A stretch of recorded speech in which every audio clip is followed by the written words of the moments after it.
This video is going to help you learn how to do unit conversions by teaching you how to use the bridging technique. And you just need to multiply by the conversion factors, which you will find on your unit equivalencies sheet. So make sure you have one of these handy, and let's get started. Okay, I know you can do this, convert 36 inches to feet. But let's go through the process because we're going to get into much trickier problems, and it's always good to start with something easy. Okay, so step 1, write down the amount to convert and make it into a fraction if it's not already written as one by putting it over 1. So convert 36 inches to feet, we're going to put 36 inches over 1. Okay, step 2. Make a conversion bridge by putting the units you want to get rid of on the opposite side of the fraction and the units you want to convert on the other. So 36 inches here over 1. The units we want to change are going to go on the opposite side or on the bottom. And we want feet on the top. We got those 1 foot equals 12 inches by looking at our conversion equivalencies handout. So we want to get rid of inches. It went on the bottom. We want to go to feet, it went on the top. Step 3, cancel out the units that appear in both the numerator and the denominator, then multiply across the top and the bottom to reduce the fraction if possible. So the inches cancel out, we end up with feet, which is what we want. Multiply across the top, you get 36, across the bottom you get 12, 36 divided by 12 is 3. Remember, this fraction bar means divide. And don't forget the units of feet. Okay, so it says convert 2,350 cubic inches to cubic feet. Okay, so we're going to start off by putting that 2,350 cubic inches over 1. Okay, we need to set up our bridge. So the bridge comes about by looking at our conversion sheet, and we see that 1 cubic foot equals 1,728 cubic inches. So there's our conversion. We're going to cancel those parts out. We're going to end up with cubic feet, which is what we want.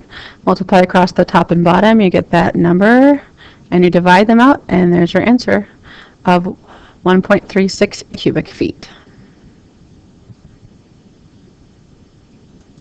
Next example, we're going to convert 12,000 BTU per hour into joules per second. So because we need to change 2 units, there are going to be 2 bridges.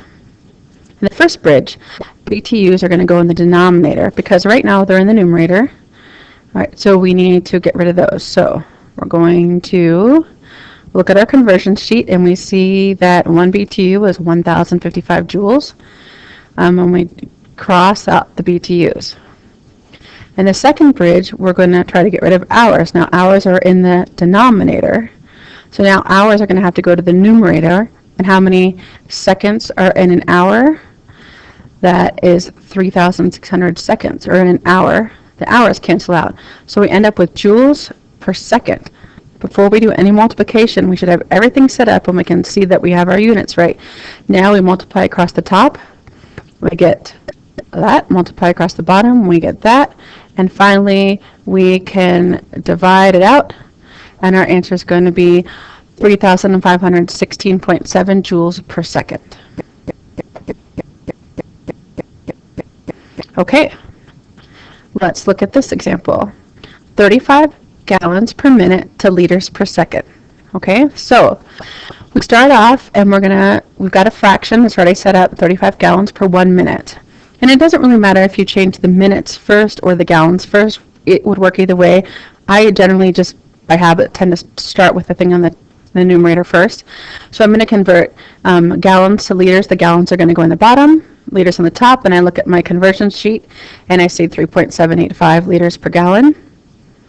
Then I look at my conversion sheet, and I figure out how many minutes are in a second.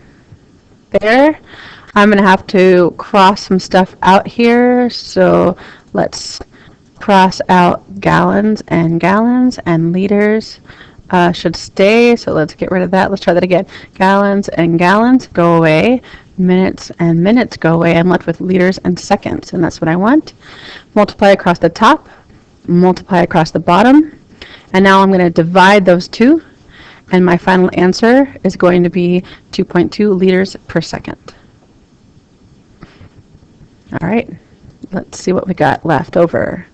We've got 1 cubic foot and 1 cubic inch, and I just have this here for you to see a visualization of how they compare. I have another visualization for you that shows you how a cubic foot, which is a type of volume, compares to gallons, and then how that gallon compares to cubic inches. Lastly, to test out your abilities, here are 5 examples, and you can pause the video and try doing these conversions, and then I will show you the answers. After you unpause, you will see them magically appear on your screen, and you can see if you got them correct.